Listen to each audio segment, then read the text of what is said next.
നമസ്കാരം. ചാനൽ 91 ന്യൂസിലേക്ക് സ്വാഗതം. ഡോക്ടർമാരുടെ ചിത്രങ്ങൾ കുത്തി നിറച്ചുള്ള പടുകൂറ്റൻ പരസ്യ ബോർഡുകൾ ഇനി കേരളദേശത്ത് കാണില്ല. കേരളത്തിന്റെ ഏറ്റവും വലിയ വ്യവസായമാണ് ആതുര ശുശ്രൂഷാ കേന്ദ്രങ്ങൾ എന്ന ഓമന വിളിപ്പേരുള്ള സ്വകാര്യ ആശുപത്രികൾ. മാസങ്ങൾ തോറും കോടികളുടെ ടാർഗറ്റ് തികയ്ക്കാൻ പരസ്പര മത്സര മരണപ്പാച്ചിലാണ് ഹോസ്പിറ്റൽ വ്യവസായം എത്തി നിൽക്കുന്നത്. ഓരോ സ്വകാര്യ ആശുപത്രികളിലേക്കും രോഗികളെ ആകർഷിക്കാൻ വേണ്ടിയുള്ള TV പരസ്യങ്ങൾ കണ്ടാൽ നമ്മളിത് ഏതെങ്കിലും പഞ്ചനക്ഷത്ര ഹോട്ടലുകളുടെ പരസ്യമാണോ എന്ന് സംശയിച്ചു പോകും.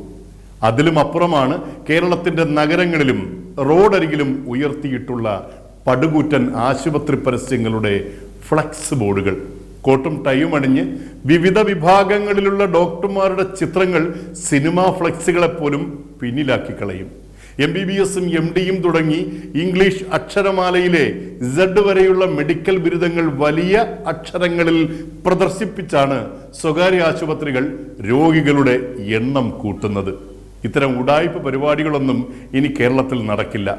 സ്വകാര്യ ആശുപത്രികളിൽ ഡോക്ടർമാരുടെ ചിത്രങ്ങളും യോഗ്യതകളും പ്രദർശിപ്പിച്ച് ഇനി മുതൽ പരസ്യങ്ങൾ വയ്ക്കാൻ പാടില്ല എന്ന് സംസ്ഥാന മെഡിക്കൽ കൗൺസിൽ ഉത്തരവിറക്കിയിരിക്കുന്നു. അഖിലേന്ത്യാ മെഡിക്കൽ കമ്മീഷന്റെ നിർദ്ദേശത്തെ തുടർന്ന് ഈ ഔദ്യോഗിക പ്രഖ്യാപനം രേഖാമൂലം ഡോക്ടർമാർക്കും ആശുപത്രി മാനേജ്മെന്റുകൾക്കും അറിയിപ്പ് നൽകിക്കഴിഞ്ഞു. ചട്ടം ലംഘിച്ചാൽ രജിസ്ട്രേഷൻ പോലും റദ്ദ് ചെയ്യപ്പെടും വിധത്തിലുള്ള ശക്തമായ നിയമ നടപടികളായിരിക്കും ഇനി മുതൽ സ്വകാര്യ ആശുപത്രികൾ നേരിടേണ്ടി വരിക.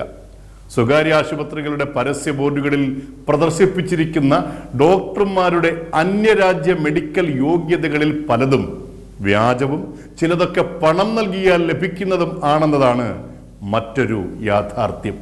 അതുകൊണ്ട് തന്നെ MBBS മുതലായ അംഗീകൃത യോഗ്യതകൾ എല്ലാം ഡോക്ടർമാർ മെഡിക്കൽ രജിസ്ട്രേഷനിൽ രജിസ്റ്റർ ചെയ്തില്ലെങ്കിൽ മോഡേൺ മെഡിസിനിൽ ഇനി മുതൽ പ്രാക്ടീസ് ചെയ്യാൻ ഇവർക്ക് സാധിക്കില്ല. രജിസ്ട്രേഷൻ നമ്പർ, യോഗ്യതകൾ ഇവയെല്ലാം പ്രാക്ടീസ് ചെയ്യുന്ന സ്ഥലത്ത് പ്രദർശിപ്പിക്കുകയും വേണം. കൗൺസിലിൽ രജിസ്റ്റർ ചെയ്തിട്ടില്ലാത്തതും അംഗീകാരമില്ലാത്തതുമായ യോഗ്യതകൾ പ്രദർശിപ്പിച്ച് പ്രാക്ടീസ് ചെയ്താൽ ജയിലിലായിരിക്കും ഇനി മുതൽ ഡോക്ടർമാരുടെ വാസം. മരുന്ന് കുറിപ്പടിയിൽ പോലും രജിസ്ട്രേഷൻ നമ്പരും യോഗ്യതയും രേഖപ്പെടുത്തണം. ഒപ്പം ഇതെല്ലാം അടങ്ങുന്ന സീലായിരിക്കണം രോഗികളുടെ മെഡിക്കൽ ഫയലുകളിൽ പതിക്കേണ്ടത്. കോടികളുടെ സാമ്പത്തിക ലാഭത്തിന് വേണ്ടി മാത്രം കേരളത്തിന്റെ വിവിധ ഇടങ്ങളിൽ പണിതുയർത്തുന്ന സ്വകാര്യ നക്ഷത്ര ആശുപത്രികളുടെ എണ്ണം അനുദിനം വർദ്ധിച്ചു വരികയാണ്.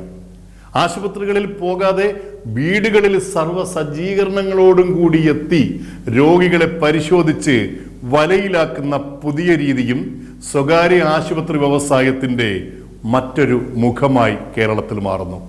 കേവലം ഒരു ജലദോഷ ചികിത്സയ്ക്ക് സ്വകാര്യ ആശുപത്രി വാതിലൊന്ന് കടന്നുപോയാൽ പിന്നെ അങ്ങോട്ട് അവിടെ ചതിക്കുഴികളാണ് നമ്മളെയൊക്കെ കാത്തിരിക്കുന്നത്. ചുമയുടെ ഒരു കുപ്പി മരുന്നും 2 പാരസെറ്റമോളുകളും കഴിച്ചാൽ മാറുന്ന അസുഖമാണെങ്കിൽ പോലും നമ്മുടെ കാൽനകം മുതൽ തലനാരിഴ വരെയുള്ള ശരീരഭാഗങ്ങളുടെ ടെസ്റ്റുകളും സ്കാനിങ്ങും എന്ന് വേണ്ട ഡോക്ടർമാരുടെ മാസ ടാർഗറ്റ് തികയ്ക്കാൻ വേണ്ടി ലക്ഷങ്ങൾ പിഴിഞ്ഞെടുക്കും ഇത്തരം ആശുപത്രി ഭീമന്മാർ. ഇനി മറ്റൊരു തട്ടിപ്പ് വിവിധങ്ങളായ മെഡിക്കൽ പാക്കേജ് ഓഫറുകളാണ്. നിരവധി ഹെൽത്ത് ടെസ്റ്റുകൾക്ക് 25 മുതൽ 50% വരെ കിഴിവുകൾ ലഭ്യമാണെന്ന സുന്ദര വാഗ്ദാനങ്ങളിലും പാവം രോഗികൾ പെട്ടുപോകുന്നു. പണം കൊയ്യാൻ വേണ്ടി മാത്രം സ്വകാര്യ ആശുപത്രികൾ നടത്തുന്ന മാനേജ്മെന്റ് ആശുപത്രികളിൽ ജോലി ചെയ്യുന്ന ഓരോ ഡോക്ടർമാർക്കും മാസ ടാർഗറ്റ് നൽകും. ഒരു മാസത്തിൽ ഒരു ഡോക്ടർ ഇത്ര ലക്ഷം രൂപയുടെ, അതല്ലെങ്കിൽ കോടി രൂപയുടെ ടെസ്റ്റുകൾ രോഗികൾക്ക് എഴുതി നൽകി അത് ചെയ്തിരിക്കണം. അത് നിർബന്ധമാണ്. പഠന സമയത്ത് കോടിപ്പണം നൽകി സ്വകാര്യ മെഡിക്കൽ കോളേജുകളിൽ നിന്നും മെഡിക്കൽ ബിരുദം നേടിയ ഈ ഡോക്ടർമാർക്ക് എല്ലാ മെഡിക്കൽ എത്തിക്സുകളും മറന്ന് പണപ്പിരിവ് നടത്തിയേ മതിയാകും. ഇല്ലെങ്കിൽ ഉള്ള ജോലി അങ്ങ് പോയി കിട്ടും. എന്തായാലും വഴിയരികിലെ ആശുപത്രി വ്യവസായ ബോർഡുകൾ അപ്രത്യക്ഷമാകുകയാണ്. അത്രയും ആശ്വാസം.